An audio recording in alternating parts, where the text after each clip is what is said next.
के तहत आप खान सर, रहमान सर और आदि शिक्षकों को आप हिरासत में लिए थे और छात्र नेता दिलीप को भी लिए थे। तो दिलीप को किस धारा के तहत उनको जेल भेज दिया गया? तो हम लोग अपनी मांग को लेकर बीपीएससी के समक्ष, ग्रीवांस को लेकर बीपीएससी के समक्ष खड़े थे, तो उल्टे छात्रों को दौड़ाया गया, पीटा गया। कई छात्र की रिहाई की मांग करता हूँ और दो अतिरिक्त मांग बिहार सरकार से करता हूँ कि जल्द से जल्द पूरा किया जाए। अगर ये मांग पूरा नहीं होता है तो हमारा आंदोलन जो है यूं ही जारी रहेगा। नमस्कार, आप देख रहे हैं न्यूज फोनेशन। मैं हूं आपके साथ नरोत्तम सिंह।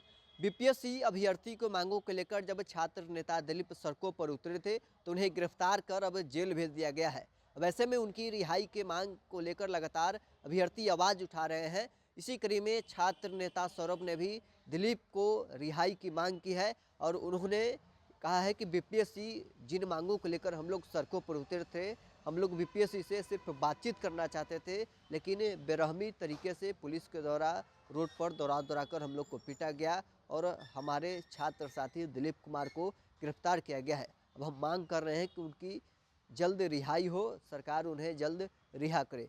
क्या कुछ कहना है छात्र नेता सौरभ का, सुनवाते हैं आपको इस वीडियो में। नमस्कार साथियों, मैं सौरभ कुमार और अभी बात होगी बीपीएससी में जो नॉर्मलाइजेशन को लेकर जो विवाद था, और विवाद को कई रूपों में, कई रंगों में देखा जा रहा है। निश्चित रूप से अभी जो अपडेट मिला है उसमें कि छात्र नेता दिलीप जो इस आंदोलन के करता थे हमारे साथ ही, और एक छात्र नेता होने के नाते मैं अब मांग करता हूं कि उनकी रिहाई जल्द से जल्द की जाए, क्योंकि जो पता चल रहा है सूत्रों के हवाले से कि उनको जो है जेल भेज दिया गया है। तो आज मैं पूछना चाहता हूं बीपीएससी से, बिहार सरकार से, कि कौन सी धारा के तहत आप खान सर, रहमान सर और आदि शिक्षकों को आप हिरासत में लिए थे और छात्र नेता दिलीप को भी लिए थे। तो दिलीप को किस धारा के तहत उनको जेल भेज दिया गया? इन लोगों को बाइज्जत, क्योंकि जो चीज़ें पटना पुलिस के एक पोस्ट ने की तरफ से दिखाई दे रहा है कि खान सर बता रहे हैं कि हम छात्रों को समझा बुझाकर उनको भेज देंगे और आप जो है हमको मेरी गाड़ी पटना में इस जगह पर खड़ी है, उनको हमको वहाँ पर छोड़ दीजिए। तो पूरी तरीके से आप समझ सकते हैं कि ये किस तरह का मामला है। तो मैं छात्रों से, अपने अभ्यर्थियों से जो 70वें बीपीएससी सिविल सेवा में बैठ रहे हैं और जो छात्र हैं, उनसे गुहार लगा रहा हूँ कि हम लोगों का जो आंदोलन है, हम लोग का जो प्रोटेस्ट है, वो 3 प्रमुख मांगों को लेकर था। पहला मांग कि नॉर्मलाइजेशन और परसेंटाइल को लेकर बीपीएससी क्लियरिफाई करे, एक नोटिस निकाले। तो देर शाम तक ये ड्रामा चलता रहा। ड्रामा कैसे चलता रहा? आपको अपनी समझ के अनुसार, या जो आंदोलन में गए होंगे छात्र, उनको आप मैं बता दूं कि पूरी तरीके से आंदोलन में, छात्रों का आंदोलन बीपीएससी के ऑफिस के पास शांतिपूर्वक आंदोलन था और इस आंदोलन के माध्यम से बीपीएससी से हम लोग बातचीत करना चाहते थे और पूरी तरीके से लगभग 8,000 से 10,000 अभ्यर्थी बीपीएससी के पास जमा हुए। और जमा हुए तो बार बार ये कहा जा रहा था कि आप अपने 5 लोगों का एक डेलीगेशन जो है बीपीएससी चेयरमैन सर से मिलेगा और वहाँ के प्रशासन में सचिवालय, थाना, DSP, law and order, magistrate Khan और कई साथी वहाँ पर, कई पुलिस के कर्मी वहाँ मौजूद थे। और पूरी तरीके से इस तरह की चीज़ें की गई कि आपको बताना होगा कि क्या है। और निश्चित रूप से जब छात्रों को मिलने नहीं दिया गया, और दूसरे तरीके से दूसरी तरफ ये हो रहा था कि खान सर और रहमान सर के नेतृत्व में एक आंदोलन जो है गर्दनी बाग में, एक जत्था, भीड़ों की संख्या वो गर्दनी बाग में शुरू हो गई है।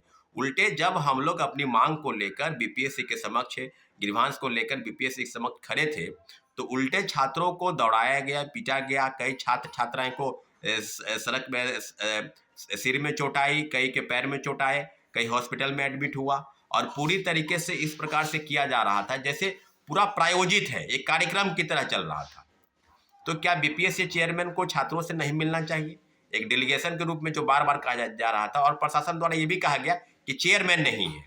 अगर चेयरमैन बीपीएससी ऑफिस में नहीं है तो उनके बिहाफ में सेक्रेटरी मिल सकते हैं, या और भी अधिकारी जो हाई लेवल की अथॉरिटी है वो मिल सकता है। बीपीएससी चेयरमैन को इतला कर सकता है कि ये फल मांग को लेकर जो है छात्र आए हैं। क्या बीपीएससी को पता नहीं था कि नॉर्मलाइजेशन को लेकर ये बीपीएससी का घेराव करने वाले हैं, और जो शांतिपूर्वक हम लोग का आंदोलन चल रहा था? एक भी वीडियो फुटेज दिखा दे जहाँ से छात्र उग्र हुए हैं। और पूरी तरीके से जब ये बातें लगातार ये की जा रही थी तो छात्रों पर, नियत छात्रों पर लाठीचार्ज करना किस प्रकार से है, इसको वेरीफाई करे प्रशासन और बीपीएससी कि आप बताइए कि क्यों लाठीचार्ज, आखिर क्या वजह थी कि आपने लाठीचार्ज कराया। और दूसरे तरीके से बात की जाए तो फिर जब दिलीप को जब पीटा गया और उसके बाद उसको हॉस्पिटल पहुंचा उसके बाद उसका इलाज किए गए, सर में भी काफ़ी चोटें आई।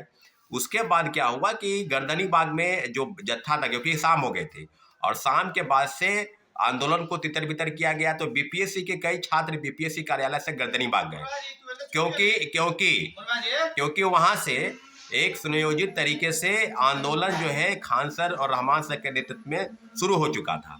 तो अब जो बातें ये हैं कि बीपीएससी द्वारा जो कई चीजें की जा रही थी, आप देख रहे होंगे कि खान सर, रहमान सर, रोशन आनंद और कई शिक्षक जो थे वहाँ मौजूद थे और उनको एक डिटेन किया, क्योंकि शांति बहाल करना था। और डिटेन करने के बाद इस तरह की चीजें की गई कि उन पर कुछ नहीं है। और खान सर ये बार बार, क्योंकि जो प्रेस रिलीज पटना पुलिस द्वारा अभी जारी किया गया उसमें स्पष्ट तौर पर खान सर ये कह रहे हैं अंदर में जाकर, क्योंकि आप अगर डेलीगेशन के रूप में गए हैं तो छात्रों को भी लेकर जाइए कि आपकी क्या वार्ता हो रही है बिहार सरकार से, आपकी क्या वार्ता हो रही है बीपीएससी से या प्रशासन से। तो वो बताने का खान सर अकेले गए और बता रहे थे कि हमको डिटेन कर दिया गया है। और मीडिया के माध्यम से, मीडिया चैनलों द्वारा ये बार बार दिखाया जाना कि खान सर गिरफ्तारी हो गई है, खान सर गिरफ्तार हो गए हैं, खान सर को गिरफ्तार कर लिया गया है, फिर उनको हिरासत में ले लिया गया है, कहाँ पर उनको भेजा जाएगा, कई चीज़ें जो है वो बिल्कुल दिखाई जा रही थी। और खान सर बोल रहे थे कि हम जा रहे हैं बीपीएससी के पास जा रहे हैं। तो बीपीएससी के पास आप जा रहे हैं तो आप छात्रों को भी साथ ले जाइए। तो बोले बीपीएससी के पास हम क्यों जाएंगे, हम जा रहे हैं, हम इस छात्रों की जो मांग है, जो 3 प्रमुख मांग है, नॉर्मलाइजेशन जो है वो क्लेरिफाई करे बीपीएससी, लिखित रूप में आश्वासन चाहते हैं बीपीएससी के अभ्यर्थी।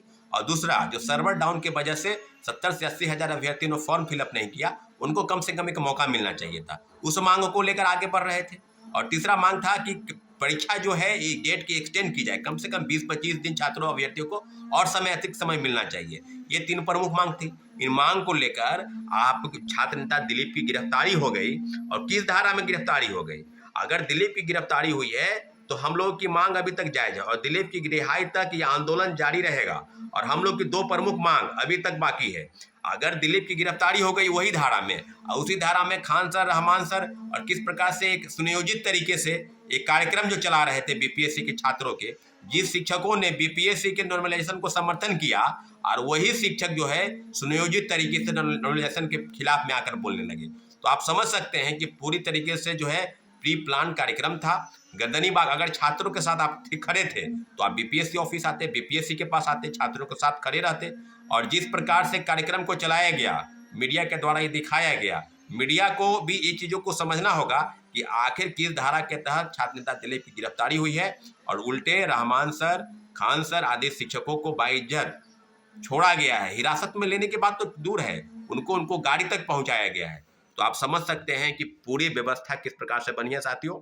इसलिए हम लोग मांग करते हैं कि हमारी जो 2 अतिरिक्त डिमांड है उसको पूरा किया जाए। इसके अलावा छात्र नेता दिलीप की गिरफ्तारी अगर पुलिस प्रशासन ने कर ली है तो जल्द से जल्द उसको रिहा किया जाए, बाइज्जत रिहा किया जाए, क्योंकि जो मांग थी उस मांग के नेतृत्वकर्ता दिलीप थे।